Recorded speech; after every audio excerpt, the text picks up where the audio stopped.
Note also. కొన్ని points మాత్రమే నోట్లో లేని చెప్తాను.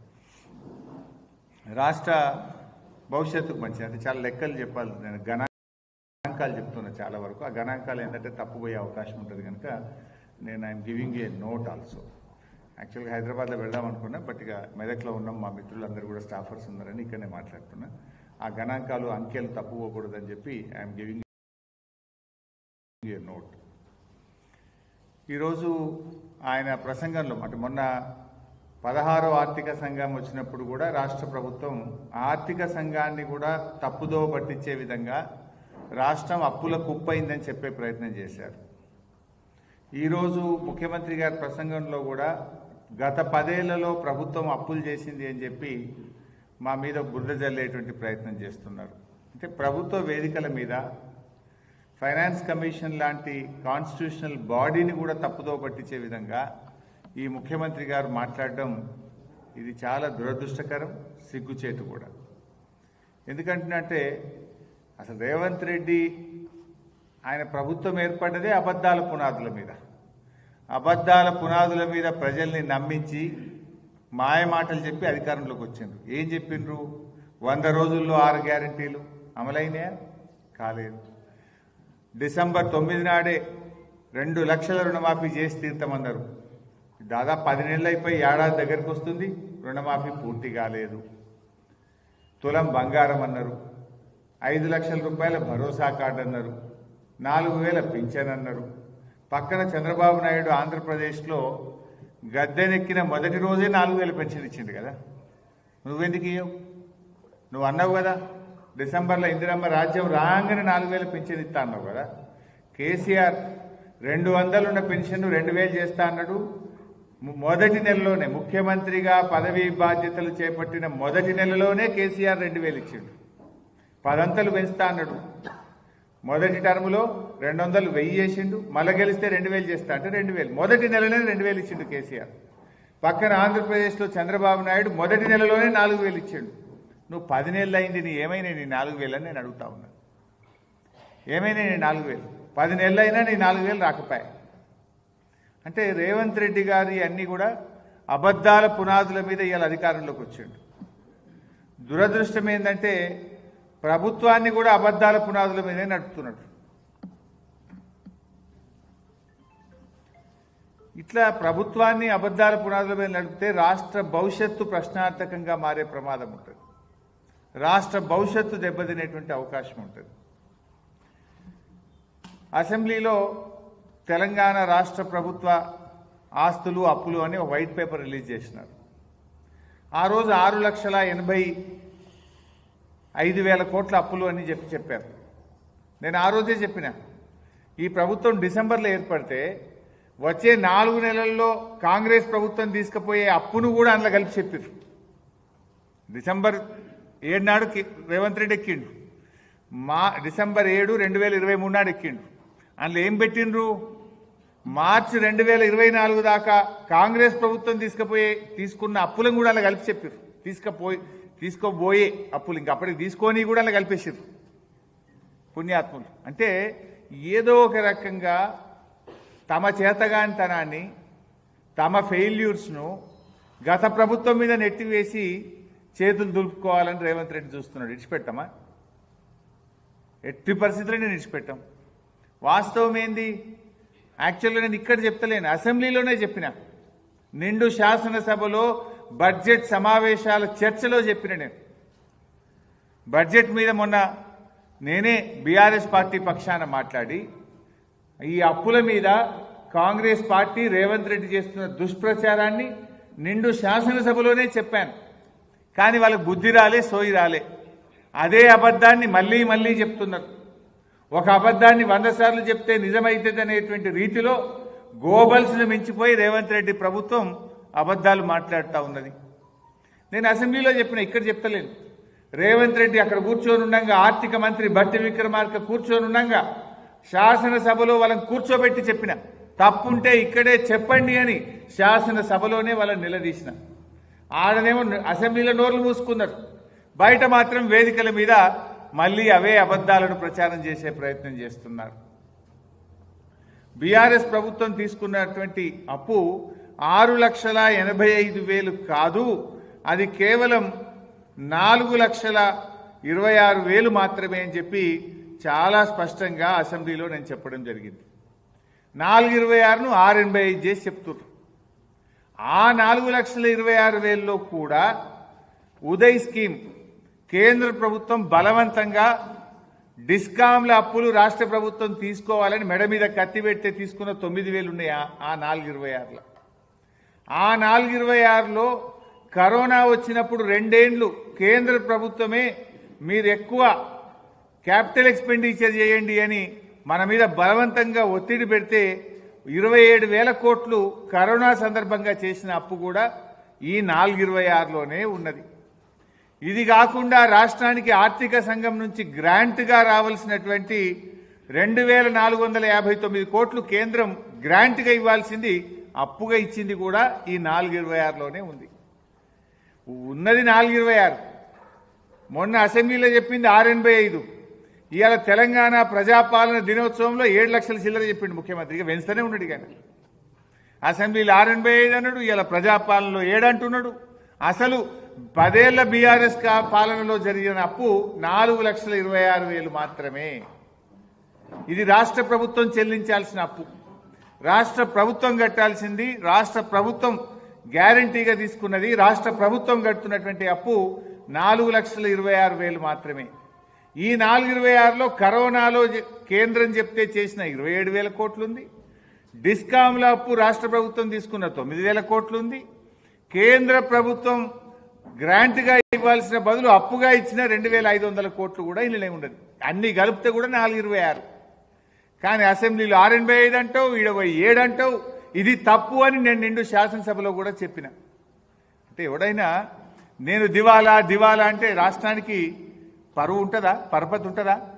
రాష్ట్రం యొక్క పరపతిని నువ్వు దివాలా చేస్తున్నావు. ఎవడని చెప్పుకుంటాడా? లేనిది చెప్తాడా? ఉన్నది చెప్పాలి. లేనిది కూడా అంటే బీఆర్ఎస్ పార్టీ మీద బురద జల్లబోయి నువ్వు తీసుకున్న గొయ్యిలో నువ్వే పడుతున్నావు. కన్ను తెరువు ఇప్పటికన్నా. పరిపాలించాల్సింది 5 ఏళ్ళు నువ్వు కదా. రాష్ట్రం ప్రతిష్ట దెబ్బతీసి, రాష్ట్రం ప్రతిష్ట మసకబారే విధంగా చేసి, లేని అప్పులను చెప్పి రాష్ట్రం దివాలా తీసిందని నువ్వు చెప్తే జరిగే నష్టం రాష్ట్రానికి, పరిపాలించే నీకు కూడా నష్టం జరుగుతుంది.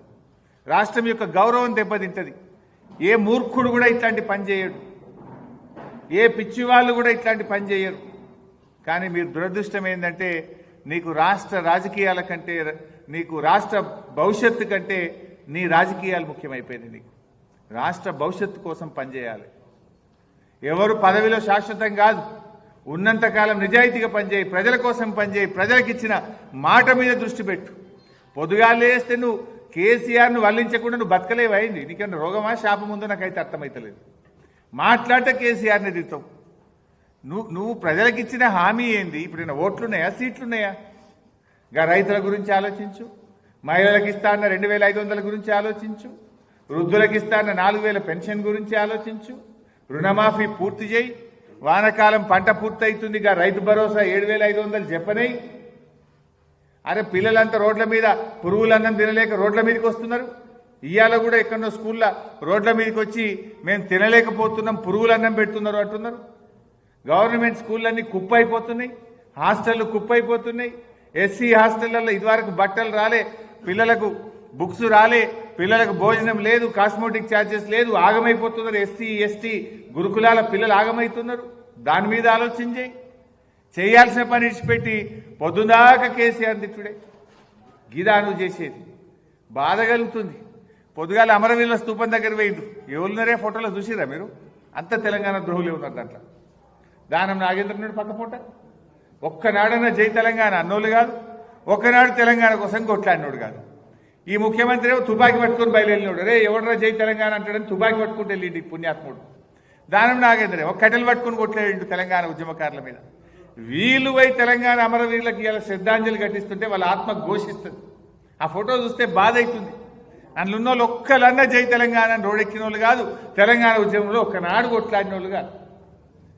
వీళ్ళు ఇలా పెద్ద పెద్ద మాటలు మాట్లాడుతున్నారు. సో నేను ఈరోజు కోరేది ఏంటంటే ఇప్పటికైనా ఈ చిల్లర మల్లర వ్యాఖ్యలు బంద్ చేయండి. ప్రతిపక్షాల మీద నోరు బారేసుకోవడం బంద్ చేయండి. ఇవాళ నేను ఊరు పోయింది ఇప్పుడే, అదేంది మన పాపన్నపేట మండలం ఎల్లాపూర్ అనే ఊరికి పోతే ఒక రైతు అంటుండు, అయ్యి ఏం మాట్లాడు సారా ముఖ్యమంత్రి, ఏమైనా ముఖ్యమంత్రి లెక్కున్నాడా అని. ఒక రైతు దోతి కట్టుకున్నాడు, ఏం పేరు నాకు తెలియదు కానీ ఏదో దోతి కట్టుకున్నాడు. ఏంది సార్ కానీ గట్ట మాట్లాడుతుండు, ఏంది సార్ అయినా ముఖ్యమంత్రి గట్ట మాట్లాడతాడు ఎవడన్నా ముఖ్యమంత్రి అని ఒక రైతు, ఆ ఎల్లాపూర్ రైతు అంటుండు నాతో. ఇవాళ ఇది ఏం పద్ధతి, గిట్ట నా గిదా మాట్లాడేది ఏం భాష, సుడబుతెచ్చలేదు సార్ టీవీ అంటుండు. సరే ఇప్పటికైనా నేను ఆయనకు హితవు పలికేది ఒకటే, లేని అప్పులను పెంచుకుంటా చూపియకు, బంద్ చేయి, అన్ని మంచిగా పని చేయి. ఇంకోటి నువ్వు ఎంతసేపు అప్పులను మాట్లాడుతున్నావు కదా, మరి కేసీఆర్ పెంచిన ఆస్తుల గురించి ఎందుకు మాట్లాడు? కేసీఆర్ గొప్పగా ఆస్తులు పెంచిండు కదా. తెలంగాణ రాష్ట్రం ఏర్పడ్డ నాడు 2013-14లో మన తలసరి ఆదాయం 1,12,162 రూపాయలు. మరి ఇవాళ ఎక్కడికి పోయింది మన తలసరి ఆదాయం? 3,47,229. దేశంలో నంబర్ 1 తెలంగాణ. ఈ దేశంలో 28 రాష్ట్రాల్లో తలసరి ఆదాయంలో అగ్రభాగాన తెలంగాణను నిలబెట్టిన కేసీఆర్ గురించో ఆ తలసరి ఆదాయం గురించి నీకెందుకో నోరు రాదు. జిఎస్డిపి మన రాష్ట్ర స్థూల ఉత్పత్తి రాష్ట్రం ఏర్పడ్డ నాడు 4,51,000 కోట్లుంటే ఈరోజు 14,63,000 కోట్లకు పెంచారు. 160% పెరిగింది. దీని గురించి రేవంత్ రెడ్డి నోట్లకెళ్ళి ఎందుకో రాదు. ఇది రాష్ట్ర సంపద పెరిగింది, రాష్ట్రంలో పౌరుల సంపద పెరిగింది, తలసరి ఆదాయం పెరిగింది, ఆస్తుల కల్పన జరిగింది, దేశ జీడిపికి 5.1% మనము కాంట్రిబ్యూట్ చేస్తా ఉన్నాం. ఇలాంటి మంచి మాటలు రేవంత్ రెడ్డి నోట రావు, అన్ని అబద్ధాలు, గోబల్స్. నిజాలు చెప్పు నువ్వు. ఇలా కాళేశ్వరం ప్రాజెక్టులో ఎన్ని రిజర్వాయర్లు కట్టినాం, పాలమూరు ఎత్తిపోతల పథకంలో ఎన్ని రిజర్వాయర్లు కట్టినాం, మిషన్ భగీరథ ద్వారా ప్రతి ఇంటికి త్రాగునీరు ఇవ్వడానికి ఎన్ని కోట్ల రూపాయలు ఖర్చు పెట్టి వాటర్ ట్యాంకులు, పైప్ లైన్లు వేసి ఇంటింటికి నీళ్లు ఇచ్చిన ఆస్తుల గురించి ఎందుకు మాట్లాడు? నీ మహబూబ్ నగర్ జిల్లాలో 6 లక్షల ఎకరాలకు నీళ్లు ఇచ్చినమే, దాని గురించి ఎందుకు మాట్లాడవు? అంటే నువ్వు ఎంతసేపు చిల్లర రాజకీయం, చిల్లర మల్లర రాజకీయాలు, బురద రాజకీయాల్లోనే నువ్వు అంతకాలం వెళ్ళబుచ్చుతున్నావు. చివరికి వెనకలు తిరిగి చూసుకుంటే ఏముండదు. పనుల మీద పడు. రాష్ట్రం ప్రతిష్ట దెబ్బతీయకు, రాష్ట్రం పరువు దెబ్బతీయకు. వాస్తవాలు మాట్లాడాలని చెప్పి నేను రేవంత్ రెడ్డికి హితవు పలుకుతా ఉన్నాను. ఈ లెక్కలకు సంబంధించి 6.85 కాదు 4.26 ఎట్లా అని అసెంబ్లీలో చెప్పిన ప్రెస్ నోటు, అన్ని వివరాలతో కూడిన ప్రెస్ నోట్ కూడా మీకు అందజేస్తున్నా. ఎందుకంటే ఇది రాష్ట్ర ప్రజలకు తెలవాల్సిన అవసరం ఉంది. అధికార వేదికల మీద రాష్ట్రాన్ని, ప్రజలను తప్పుదో పట్టించే విధంగా రేవంత్ రెడ్డి మాట్లాడుతుంది కనుక ఈ వాస్తవాలు రాష్ట్ర ప్రజలకు అందరికీ వెళ్లాల్సిన అవసరం ఉంది. దయచేసి మిత్రులు ఎలాంటి కటింగ్ లేకుండా పూర్తి వార్త ప్రచురమయ్యే విధంగా సహకరించాలని చెప్పి కూడా నేను కోరుకున్నాను. నేను చెప్పిన దాంట్లో ఒక జిఎస్డిపి పర్ క్యాపిటల్ ఇన్కమ్ మాత్రం లేదు, అది నేను ఓవరాల్గా చెప్పిన. మిగతా వివరాలన్నీ అందులో ఉన్నాయి. జిఎస్డిపి పర్ క్యాపిటల్ స్థూల జిఎస్డిపి రాష్ట్రం ఏర్పడ్డప్పుడు 4,51,580 కోట్లు. 4,51,580 కోట్లు. ఈరోజు ఈ రాష్ట్ర స్థూల ఉత్పత్తి జిఎస్డిపి 14,63,363, 160% పెరిగింది. 14,63,963. పర్ క్యాపిటల్ ఇన్కమ్ ఆ రోజు 1,12,162. దేశంలో 8వ స్థానంలో ఉండేవాళ్ళం. ఈరోజు 3,47,229తో దేశంలో ప్రథమ స్థానం. గోవా లాంటి చిన్న రాష్ట్రం మినహాయిస్తే వీఆర్ నంబర్ 1 ఇన్ ద కంట్రీ. మా ఉర్దూ జర్నలిస్ట్ మిత్రులు వచ్చిందా? ఒక్కరుంటే సరిపోదు, అందరు రావాలి. నేను ఒకటి చెప్తాను, నువ్వు ఒకటి చెప్తావు. ఏంటన్నా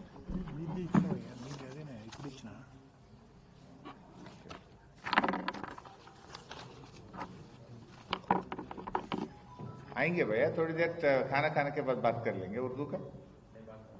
वो नमाज को क्या कहते हैं ना. ఇప్పుడు ఏముంది మీది? ఏ పేపర్ తమ్మి?